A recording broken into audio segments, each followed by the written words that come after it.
Yan, dito po tayo ngayon sa Barangay San Isidro. Anong ito yan ito?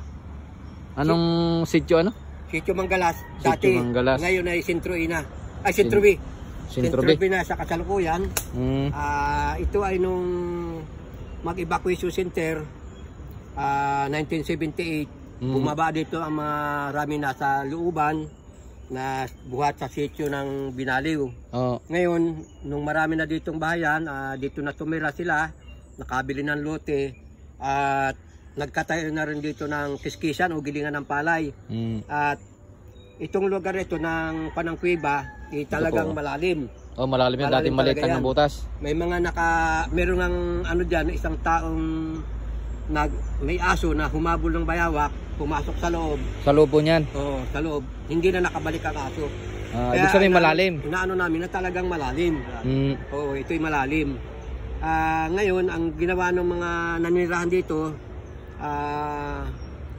para hindi maka-aksidente, baka makakuha na ng mga bata, may pumasok at hindi makabalik. Kaya ito ay unti-unting tinabunan ng darak ng palay. Bualaw. Yan, tinamakan niya dito. Pagigiling dati. Madali yung nasa ako ng gilingan. Kaya ito nung araw ay talagang, kahit sabi ng aking lolo, Benito Rodelas, ay talagang ito ay nasubukan na nilang pasukin. At ito nga ay napasok. Ang nagiging alam nito, siyempre, kumukuha yung umuulan, kumikipot niya ngayon yung natatambakan ng mga lupa, natatambakan ng lupa. Kaya ito ay tapos sinubukan nyo rin po itong hulugan ng niyog. Hinulugan niya nung niyog. Naririnig namin yung dagungdong nung pagbaba ng niyog, kaya napakatagal, ilang minuto siguro bago huminto yung pagtigil. Di sobrang lalim po talaga, no? Namin talaga ito ay malalim. Ang ano namin ito ay sa aming pandinig, hindi ito diretso pababa, kundi ibig sabihin dahan-dahan lang itong bumaba. Pero wala pa po dito sumubok na bumaba, bumasok diyan sa kuiba na yan. Sa panahon nga nitong wala nang hindi na nila sinubukang pasukin. Nakakatakot pa yan po. Oo, nakakatakot na. Hindi takot na pado mayroong baka may mga kubra sa loob.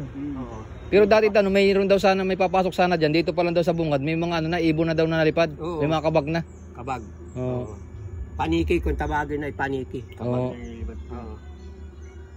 Bali po talaga ito, tinabunan na para hindi maka-aksidente itong kuiba na to. Pero wala pa talaga pong sumubok dito pumasok. Ayun ito po may malaking bato po dito eh. Yan. Puro batong laki. Bato lahat. Dahil may balite dati sa taas eh. Meron parang balite diyan. Nandiyan pa, may balite pa pala diyan sa taas na yan. Doon sa taas na yan. May malaki pong balite diyan. Hindi pinuputol, hindi mapatay-patay. Merong kasi diyan, merong sumubok patayin yung balite, kaya lang nung inumpisa pa lang niyang putulin, agad ay nilagnat yung tao.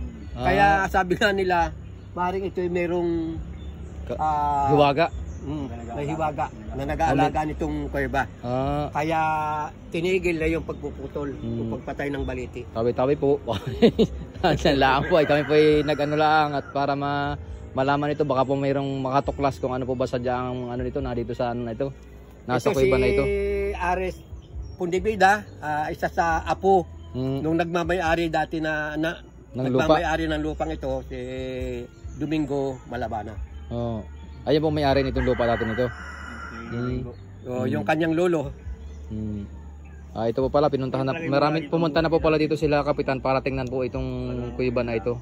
Dahil po maliit pa daw po siya, ay talagang may kwento na po dito sa kuiba na ito. Ayun lang po, maraming salamat po. Ito po sana ay malaman natin kung ano po sadya ang laman ito.